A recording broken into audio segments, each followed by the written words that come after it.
In a few days, it's already Easter. And when I look out of the window, I totally can't believe that. It's snowing the whole day here at the moment, but I want to share some carrots with you today, some Easter carrots.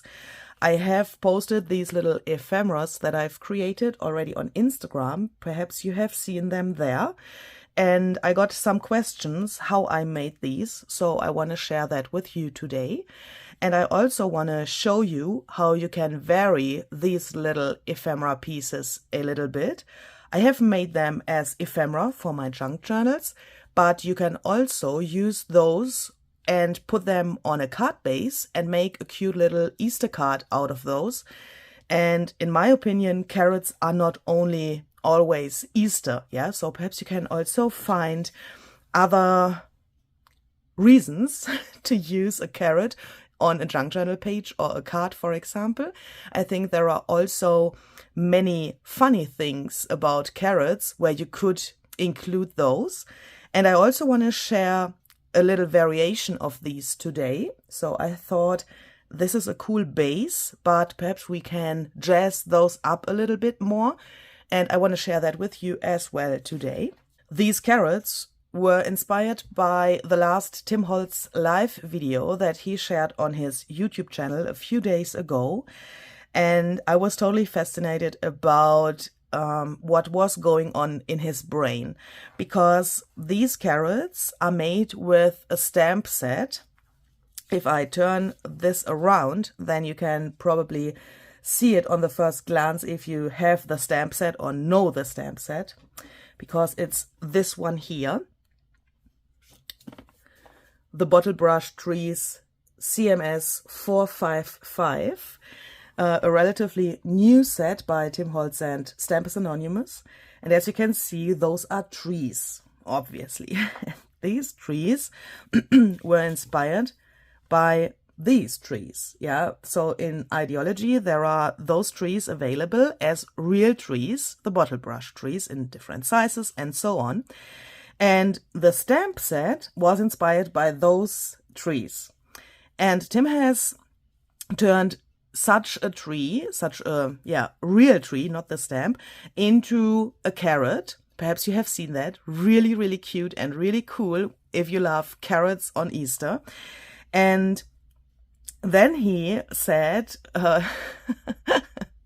he woke up in the morning and he thought, if we can turn this tree into a carrot, then it has to be possible to turn this tree into a carrot as well.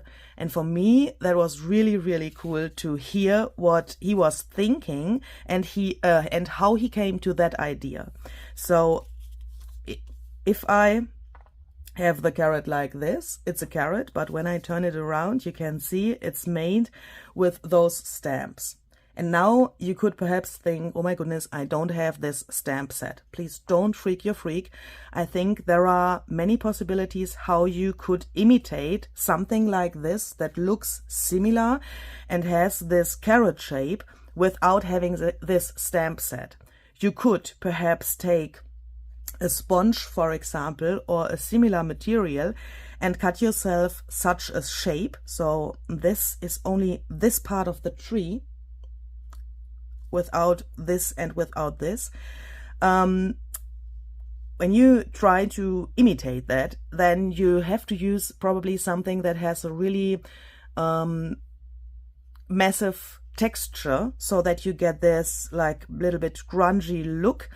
You could perhaps also take, do you know, this material like rubber that you can carve and then you can make your own stamp. That could also be possible to imitate something like this. Or what I also thought, and that's probably the easiest solution, is to take a piece of heavier paper, for example, and cut yourself a mask and put that to your paper and stamp with a totally different stamp on top of that, so that you get this carrot shape with some interesting patterns or, you know, this texture. Is that texture? I don't know. I think that's not the right word, but do you know what I mean? Like a stencil, and then press a stamp on top to get something like this. That doesn't have to have those tree bristles Yeah, I think that's possible with other stamps as well. So the first thing that we have to do is we have to decide about the size for this top layer here where the carrot is stamped on. As you can see, this is made out of 3 layers in total. This brown layer, then there's a little bit lighter layer here, and this dark brown layer in the back. And the stamps have different sizes, so I made these in different sizes as well. Yeah, that's a little bit obvious.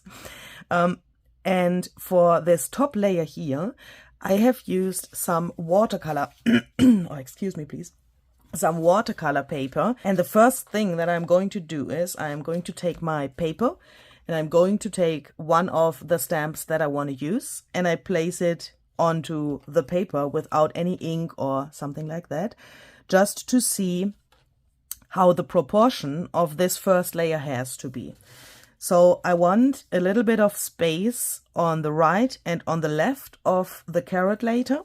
So I'm deciding about that. Of course, you can totally vary that. You could also leave way more space next to the carrot. If you perhaps want to stamp something here later, or you want to add a quote or something, perhaps you need a little bit more space, then please leave it there.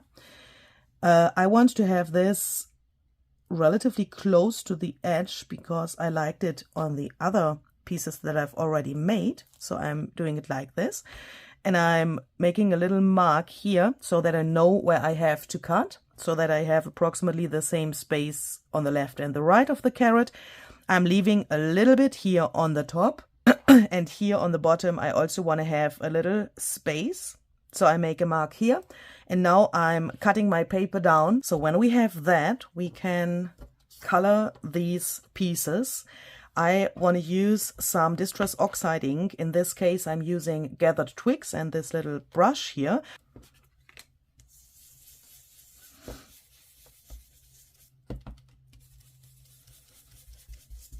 Next, I want to define the edges of these layers a little bit more by adding a darker color. I'm using the Distress Oxide ink Ground Espresso and this little finger sponge for that. Here we go. Then it looks like this. And then we can stamp the carrots. I want to use the Distress Oxide ink Spiced Marmalade. That is an orange, obviously. You could use any other orange that you like as well. But this is relatively intensive and it works really, really well on this brown base that we have already here. I'm going to use this little acrylic block here to mount my stamp. And to be able to stamp that, you could alternatively, of course, use a stamping platform to help you stamp that. But for me, this works. So I'm doing it like this. And now I'm inking the stamp. But not the whole stamp, of course, because we don't want to stamp a tree, but we want to stamp a carrot, meaning no ink here, no ink here, only ink here. And I'm turning this around and I'm centering that as good as I can. And then we have it here like this. So they are completely dry now. And next I want to add some water to get some more like watercolory effect. And I want to have areas like this here on the carrot itself. And also areas like this here on the bottom. Hopefully you can see that. On the carrot and the background, so that it looks a little bit more artsy and gets this like, yeah, watercolor look. For that, I'm not going to spritz the water directly to these pieces here because that could mess up the whole thing. Instead of that, I'm going to spritz the water to my hand and then I'm just putting it on like this. So this way you can control that way better, what you are doing and where the water goes. So when this is completely dry, you can see we have this really, really gorgeous watercolor effect. I am so in love with how this looks. That is so cute. And next, we of course need something green here for the top of the carrot. And I will show you what I have used to create this, but I think there are many different options to do this. I have used this die cut set by Zizix and Tim Holtz. The number is 666 2. Sorry, 666 284. And I have used these little leaves here and this here. I think that in this set there are many different things that you could use. I could imagine that this here would work as well, or perhaps also this even better than this, I think. But I thought I want to have something, yeah, that is green, that is small, that looks like this green thing on the carrot.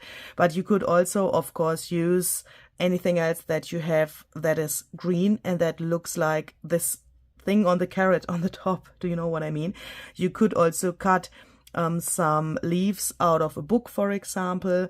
You could also use some green thread or eyelash trim, tiny bits of paper that you just put here, and then you could staple them on, like Tim has done that in his video as well. There are many different possibilities. I think this illusion that this is a tree, I'm so sorry, this illusion that this is a carrot and not a tree anymore is because this is orange and this thing on the top has to be green. That's all. Of course, I want to have my die cuts be green later, so I'm taking the same watercolor paper that I have used for the other pieces, and I'm going to take Distress Oxide ink Rustic Wilderness, and I'm coloring this paper, and then I'm going to cut out these little leaves here. So when these are glued together, they look like this. And before we glue these to the carrots now, I want to consider something else, because as you can see here, I have glued this and it comes out here a little bit. So this little green thing peeks out from this whole card a little bit. And if you cut things like I do it, without measuring, then it's better to glue this piece last and do the other layers first, because I eyeball that. Yeah, I lay that on top of each other and then cut around with my cutting machine or tear it with my ruler, and then this piece would be in the way if we would glue it now. So we will have in mind that we need it here, but we will do it in the very end. Here on this piece, I have done the most obvious thing, I would say. I have just sewn the different layers together, meaning I have slightly bigger layers when I come to the bottom layer, and I've just sewn them together. If you want to put this into your junk journal now, you could glue it down and you would have a pocket here on the top behind here. So this is a little bit big, I can't get it in, but this would be a pocket. You could of course also glue it down so that the pocket would be here, or you could glue it as a tuck spot so that you can put something behind. But I thought, why not try a variation of this and let the layers loose so that we can use them for journaling, for example. So now I want to show you different ideas how you could do that, because I think this is clear, yeah, what I have done here. I have taken out different things that we now can use for the other layers behind the carrot layer. Of course, that can be everything that you have at home. I just want to give you some options. I have a relatively thin, like watercolor paper here. Some old business cards that I have coffee dyed. This area here can still be used as journaling space, even if this is old and is not used anymore. Then I have some a little bit smaller index cards, also coffee dyed. This tag and this journaling card were made with onions, with this eco dyeing method. I thought onions, if you know that it was made with onions, are really cute in combination with Easter, and I really like this in combination with this effect that we got on this main layer. This is just some heavier packaging paper, the same with this one. I have these tags here, and I thought some playing cards would also be nice. These I also have dyed with coffee, and I've used a stencil to get this kind of pattern here. And I also have this packaging here that I got in a really, really cute Happy Mail. This was really delicious, by the way. And I thought we could use parts of this, for example, with the writing here, or also this part here where these cookies are. And this brought me to another idea that you could consider if you perhaps are invited to, for example, an Easter party or something, and you, let's say, bring a cake to the Easter party that you have made by yourself. Then you could take the packaging of the ingredients of your cake and cut that down. Let's say this was something that you have used for making the cake, yeah? Then you could cut that down and put that into this little piece and bring that to the party and give that to someone. And I think when the person who gets this can appreciate and can see that, that is a really cute idea to include something like that. So let's perhaps start with this a little bit bigger carrot, and let's see what we want to add here.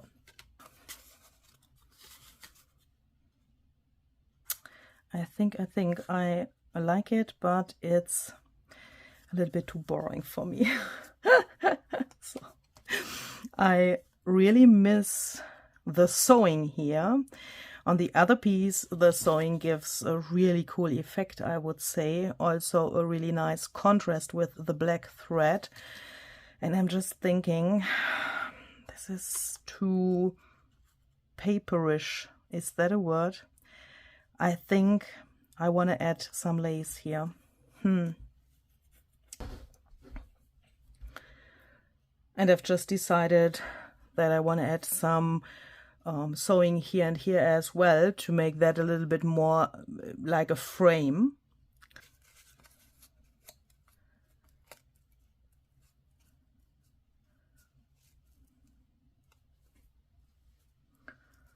And then when I have that, I want to line them all up on the top to be able to make a hole here.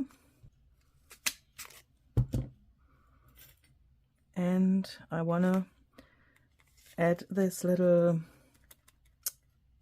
bread. So one possibility, of course, would be to just take this and just glue it down, for example, like this. Or we could also attach another one here so that it gets a little bit more massive here on the top, like this. Ooh, like this, for example. That looks really cute, actually. And if I would close the bread, I could still move the single layers to be able to journal on them. And this could stay here. And yeah, it wouldn't be in the way or something. I mean, it would be a possibility to glue this down here, and I think we all can imagine how that would look, but for me this is still a little bit too boring. I don't know why, but it's a little bit, I don't know. So I thought about something else. What if we take a small piece of something, like this for example, and glue this down, and then I'm going to take my paper trimmer and just trim this down. Then I'm going to make another hole here, like this. Ich finde es total witzig. I really like this because this is, yeah, what is this? A little like booklet or something. Yeah, you can do it like this, and when you turn this around, you can suddenly see, ooh, it's a carrot. That is really, really cool, I think. Perhaps like this. Can we add a little bit more black with this playing card? I think that's good.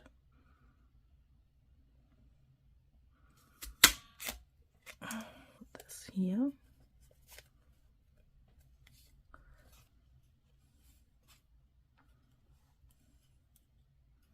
We could perhaps take a postage stamp. I have included postage stamps here to my other pieces, and I'm just thinking we could add a green or an orange postage stamp there. Where are my green stamps? Here. In a similar way like here. The contrast is not big enough here. I mean, when we look closer, it looks really great, but when I have it here, I have a problem because this is too matchy somehow. So let's try it with an orange one, perhaps, or even some brown perhaps could work as well. I have this little cute butterfly here. Perhaps the orange of this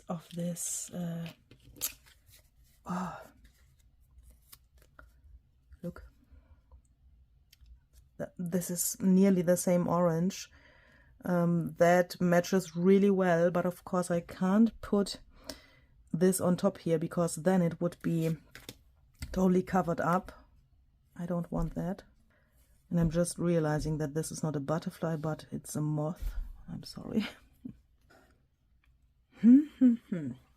So I'm sure that I want to glue this postage stamp here. Just with a tiny little bit of glue so that it doesn't stick to the layer below.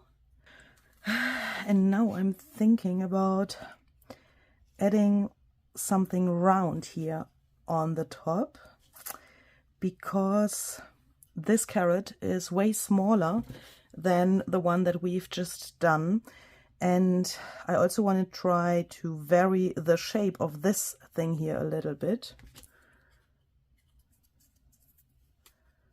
So let's add this here. So let's glue this down here like this. And while I have put the others together, I thought for those tinier carrots it could be a problem with those long legs of the breads, because when you attach something here and you rotate that, then this could come like this. And that brought me to an idea. Sometimes it's the strange things that bring you to an idea. So I thought if we could perhaps attach the green part to the leg of the bread like this.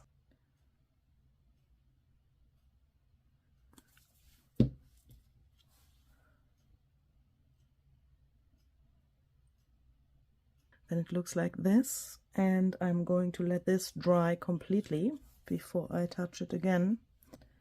So for this one, I want to try to use a piece of this lace here, but I want to cut that down a little bit.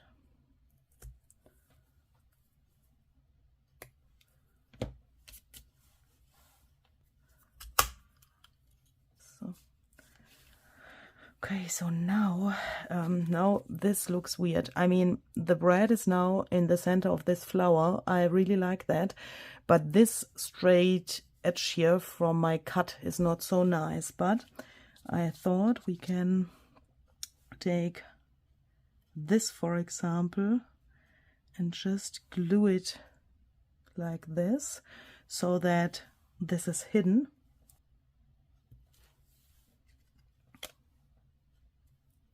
looking at this, I definitely want to add some more postage stamps. I've just taken out some green ones because I think that looks the best here.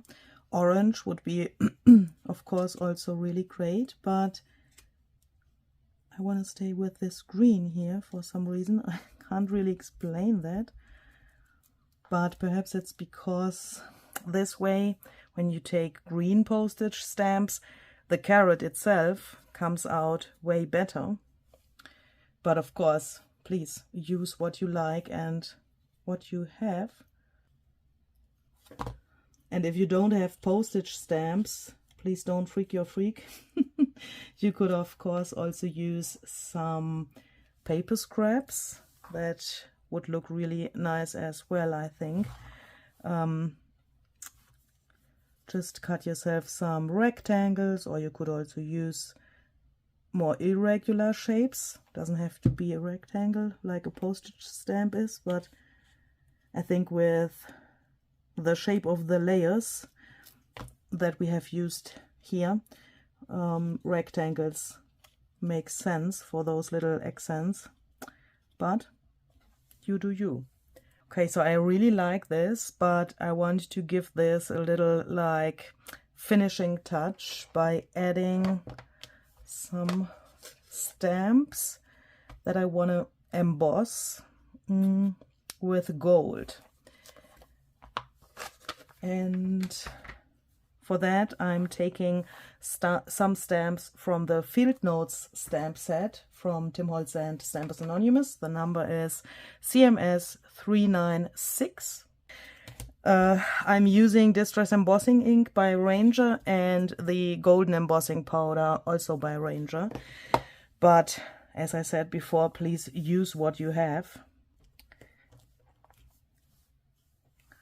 I can't see anything, but let's see if this has worked. Oh, wonderful. I really like how this came out, especially here on the playing card. I think I have to emboss some of my coffee dyed playing cards with golden embossing powder. Look how elegant this looks here. I really like that. I love it. I'm so in love with this. This is so cool.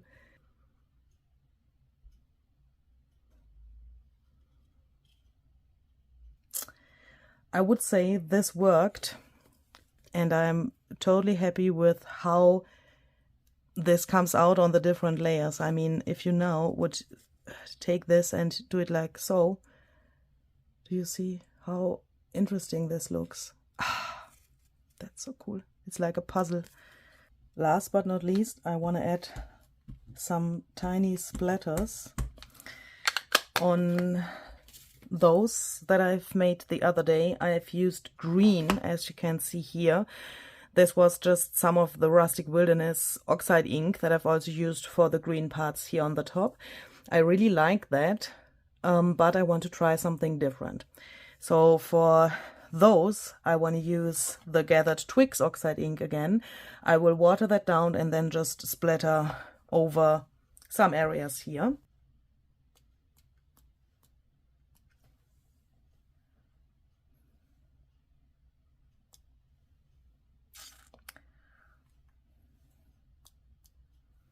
Okay, so that's it. That was my little idea for today. I hope you like this.